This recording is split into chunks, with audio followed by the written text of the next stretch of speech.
Thank you for joining us and welcome to the EASC Graduate Fellowships Information Session webinar. My name is Grace Rue and I am the Associate Director of the East Asian Studies Center at USC. And with me today are the amazing EASC team, Alex Iloriaga and Caitlin Lamb, who will help guide this presentation and help answer any questions you might have during the webinar. Please feel free to submit your questions in the Q&A as we move along, and we will try to answer them at the end of this presentation. We anticipate this presentation to last only about 15 to 20 minutes, so it's not going to go the full hour. We hope to end in half an hour. Anyway, thank you for joining us. So we are happy to announce the expansion of our ACE-Nikaido Fellowship, for those of you who are already familiar with that fellowship, to now include China, Japan, and the wider Asia diaspora, so that we can fund as many students as possible under the EASC Graduate Fellowships. So the ACE-Nikaido is subsumed under this now, so that is included when we talk about the EASC Graduate Fellowships. Okay, so let's go right into the presentation. All right, so what is the EASC Graduate Fellowships? It is a fellowship program that we administer at the East Asian Studies Center, and it is open to any full-time USC graduate student in any field of study, both within Dornsife and those in other schools. So we have funded students in Annenberg and Cinema and Marshall and Price, and of course, all the departments within Dornsife as well. And this award is open to both domestic and international students. So you do not have to be a US citizen or permanent resident to apply for this funding. We encourage students to apply for this, especially if they're engaged in study of US-Asia relations, or study of East Asia, or looking at any of the Asian countries in a comparative context, or it's a case study. We also do open it this year to kind of engage in research on the Asian diaspora, but we try to keep it as open as possible. So we want to be as inclusive as possible for this funding source to as many USC students as possible. If you have any questions about whether your project would apply or qualify for this funding, please feel free to reach us via email at easc@usc.edu, and one of us will get back to you quickly and let you know. Okay, so let's see, we are at the full, so I already went over this. So the award benefits are between $1,000 to $3,000. And this is for expenses related to research, language study, conference presentations, and other applicable professionalization activities. We may be able to award a little above $3,000, but those will be reviewed on a case-by-case basis, and it will depend on funding availability. Let's move on. So we'll move into the application for the fellowship. It's just a quick overview. So there's an online application form where you will upload your personal statement, upload the budget, upload your CV, upload your STARS report, and also enter the 2 recommenders. And we will go through the actual application with you right now to show you how to find it. So let's go to Google. And we'll Google USC EASC, and the first few pages should be us. Click on, go to our main page, go under funding, and the first banner will be the EASC Graduate Fellowships.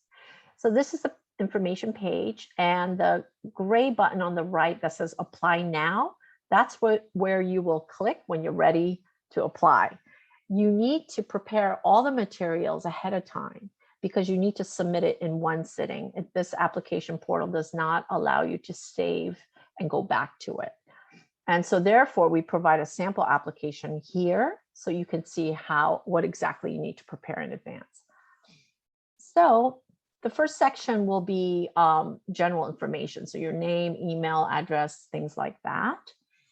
And if we scroll down, We also ask for an academic information section, and here you want to list your department, your degree program, and your GPA as well. There is a section here on GRE exam results, so you can put that in, or if you would rather not, this is optional, you can put NA there.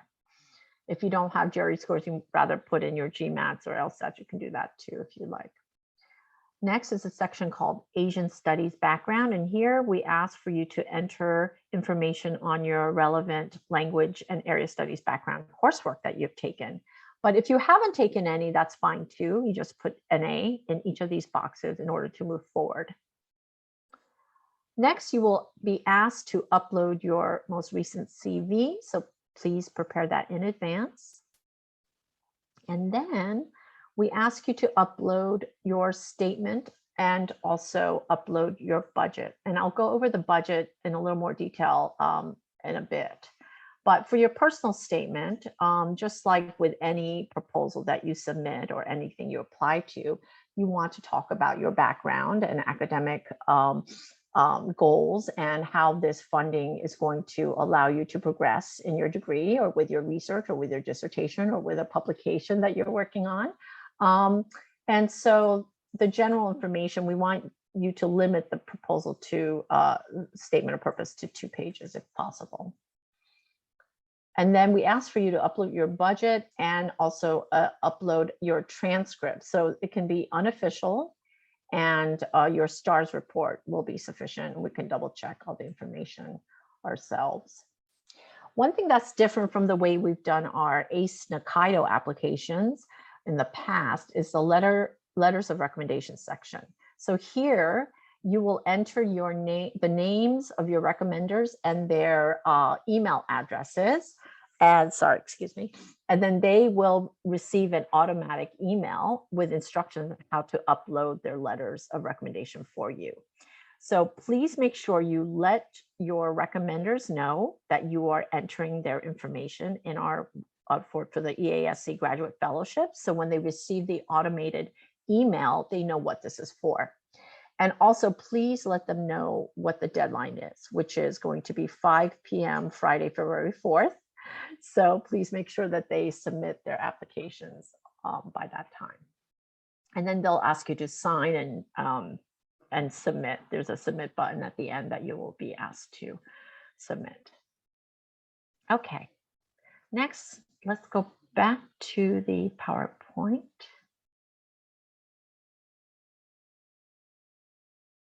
Okay, and here we have a couple examples of previously awarded ACE-Nikaido proposals, because that's what we funded in the past.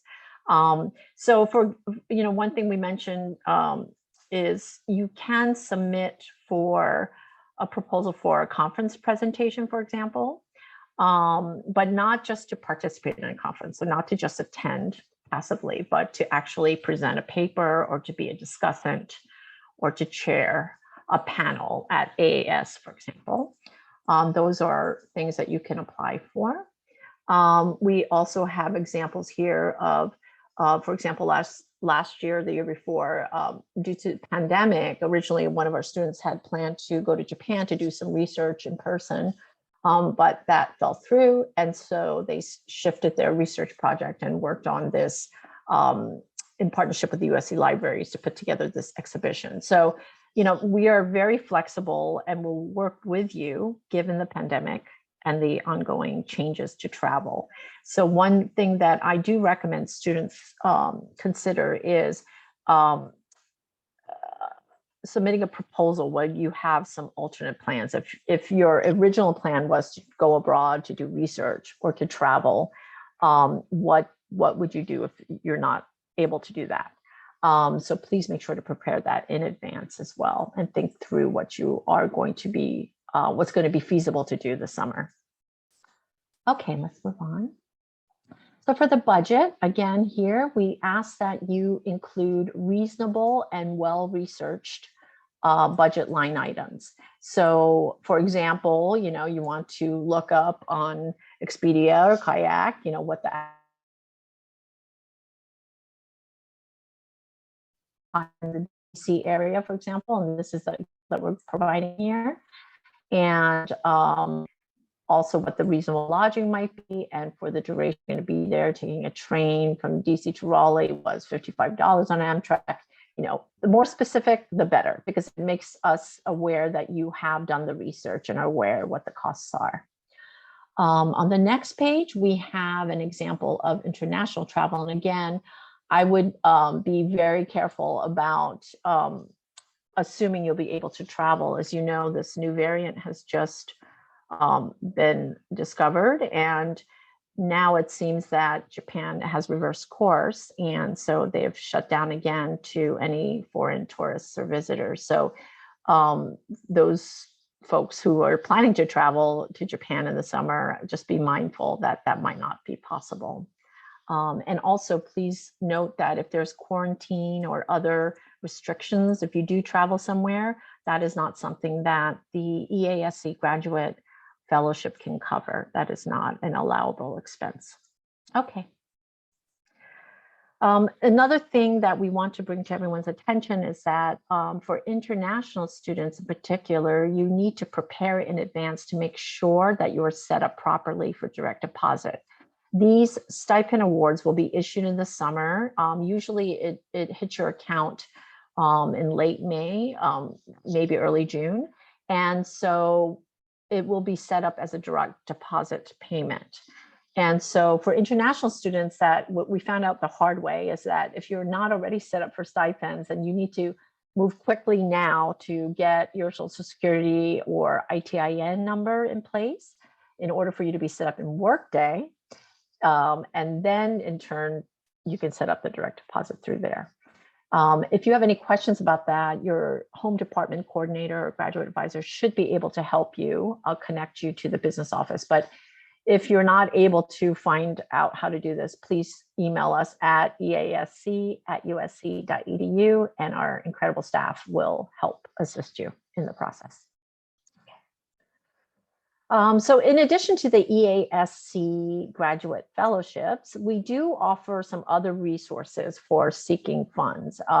So on our website, again, if you Google USC EASC, it will take you to our homepage, and under funding, we have an other funding tab. And here you will see a kind of Google Calendar where we list all sorts of external funding opportunities, other USC funding opportunities, internships, jobs related to Asia, publication opportunities, call for papers, for conferences. So a whole array of things that we update on a regular basis, and we code them for G for graduate students, so you can see which ones are relevant to you. And also we list these by the deadline date. So you do want to scroll up ahead and see what's coming up in case there's something that looks interesting to you. Another resource, thank you. Let's go back to the PowerPoint then. And another resource at USC that might be of help is to the Academic Honors and Fellowships Office. And they're the central office that helps administer, for example, Fulbrights and other nationally competitive awards that require USC endorsement. They also have a searchable database, award and fellowships database, which is here. And this, by the way, this PowerPoint presentation will be available online as well, so you can look at it later. So let's go to the next page. Oh, that's it. Okay, so do we have any questions then? I do. So I'll go through the questions that were submitted to the Q&A. Here's one that we don't actually get that often. If a student does not have grades for the fall 2021 semester, say they're a spring admit, but will be full-time during that semester, are they eligible to apply for EASC Graduate Fellowships, as well as how many times can a student apply for the fellowship? Sure. So this is an unusual question because we actually never had this situation before, but I would say if you are not able to enter any grades for fall, I would recommend you enter your undergrad GPA in that section, and please note that when you enter that in. And you are eligible to apply for this funding as many times as you want. That doesn't mean you're going to get it every time or that often. We certainly ask, part of the information that we ask for is how many times you've received this award, and we also keep track of that as well. And so if there's a repeat awardee, after a certain point, you might be cut off. So, apply for this, for things that you really want or need funding for. All right. So we also have, can the fellowship cover expenses related to attending a conference? I think we covered this one a little bit. Yeah, so again, we do fund students who are invited to present at a academic conference or develop the panel. For example, if you chair a panel, discuss your serve as a discussant of the panel, like at AAS. But we do not fund students who are just attending, even though that is, we know, a professionalization kind of activity. But you can apply for, I think, GSG or other funding sources at USC that does provide some travel support for students who want to attend conferences. Related to that, we had a question come in about receiving funding from multiple sources. Can students receive funding from multiple fellowships? Great question. Yes. So one of the things that actually looks good on a proposal is someone who received funding from other units, maybe from their department, provided some summer funding, and they applied for another funding source, external funding source, and they received funding for that. And what you need from us is basically to cover very specific expenses that will offset what was not covered by the other funding sources, or to kind of build on what you proposed. You're now able to do more, and that's what you're applying to our funding. So it actually looks better when we for applicants if they list all the different funding sources that they apply to, and it shows their seriousness and it shows that they've thought this through. If you are, though, awarded by numerous funding sources because of your amazing proposal and project, please keep in mind that you should not double dip. What that means is if you get awarded for very specific things like airfare, right, from our EASC Graduate Fellowships, then you should not be accepting an award from another funding source that specifically is for airfare, right? It should be for different things, basically, but for the same project. Just circling back to students with like grades, for students that are ABD but do not have classes in the fall semester, should students just upload their cumulative GPA from previous semesters? Exactly. You just need your cumulative GPA. And then let's see. This one's about staying in the Los Angeles area. Can the fellowship be used to cover living expenses like rent? So we actually have had applicants who have applied to the fellowship, EASC Graduate Fellowships, to cover rent or living expenses in the summer. And as I said at the beginning of this presentation, this funding source is not intended to cover your summer living expenses. It is for very specific projects. So for example, an intensive language program that you need to do in order to progress in your degree, or to do archival research. Maybe you need to kind of get some assistance with translation in order to finish your dissertation. Very specific projects. So not for generic food and living expenses, no, unfortunately. And your department should be helping you with that. We have another question. How is the funding sent out or dispersed? Yes, so the funding will be dispersed. Again, hopefully everyone will be set up for direct deposit as a direct deposit stipend. And it's a summer stipend award. And it should, again,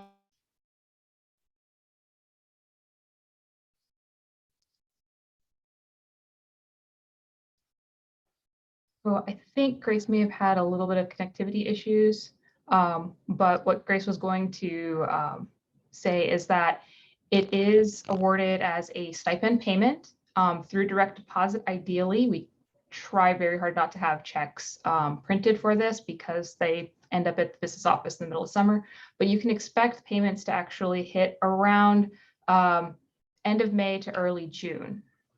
And that's why we definitely want all of our students, our awardees, to be set up for direct deposit well before the actual deadline or the actual disbursement date. And we did get a question about whether or not the recording would be available. Yes, it will be available. We will send out a link for the presentation after the event, and then also it'll be available on our YouTube channel. Welcome back, Grace. So for the GRE requirements, some students are asking about if their GRE scores have already expired, should they choose NA or report an expired score? It doesn't really matter.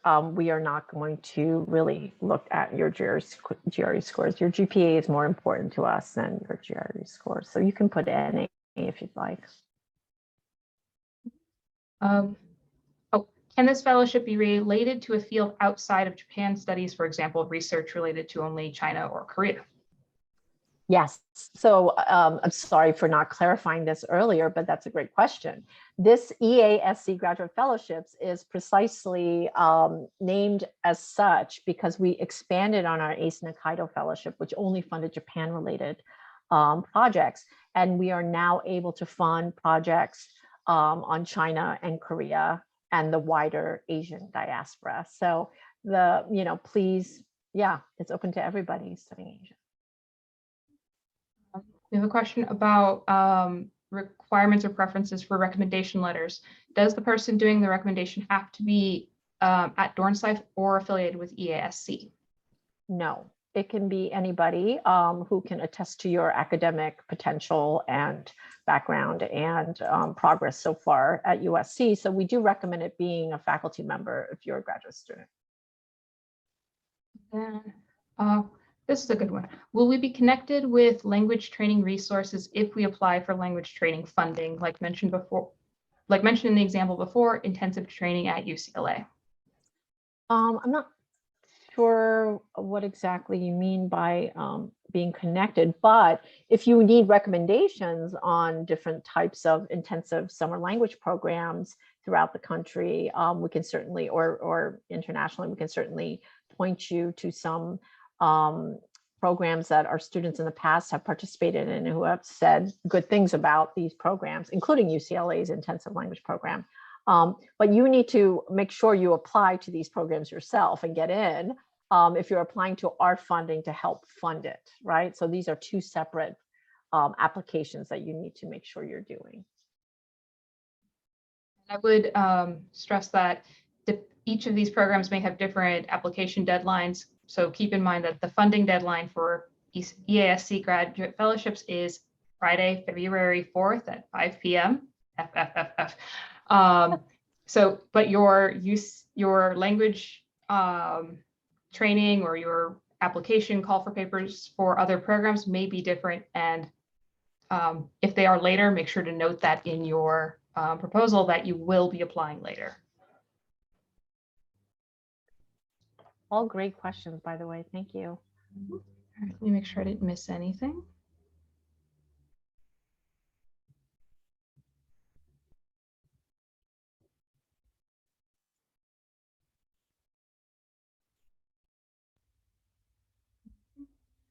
Can this fellowship cover the conference registration fee if the applicant is a presenter? And should this conference be held after the fellowship deadline? So can this be a reimbursement effectively?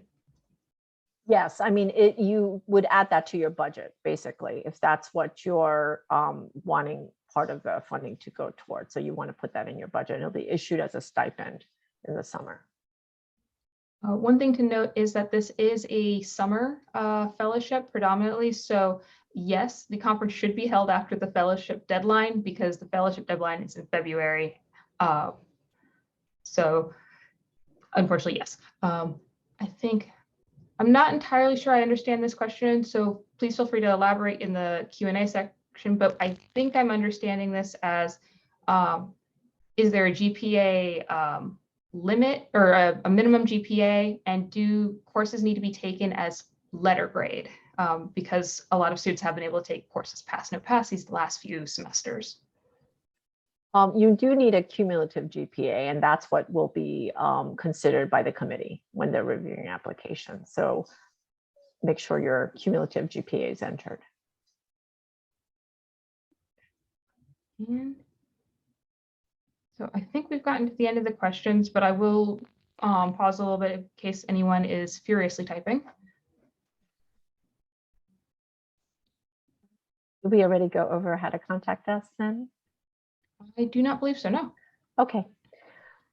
Okay, as we close up the session, here on this page, you can contact us again by email at easc@usc.edu. And again, that only goes to Alex, Caitlin, and me. So, and one of us will answer as soon as possible. And we are also in that white 2-story building on the corner of Truesdale and 34th Street. So it's CAS 100. In case you want to stop by, you can always email us and we will set up an appointment to meet with you in person if you'd rather meet in person. We can also set up Zoom meetings if you prefer to meet online as well, if you have any questions. Just to close this out, we do have one more question. Mm-hmm. Do applicants have to already be engaged in research, or can they apply with a research question? Well, you need to have some sort of project or, in mind when you're applying for this funding, because it is to fund specific research projects. So for example, if you don't know exactly what your maybe dissertation topic will end up being, but you have certain research questions that you want to investigate over the summer and you need specific funding to help you do that, that's what you should put in your proposal.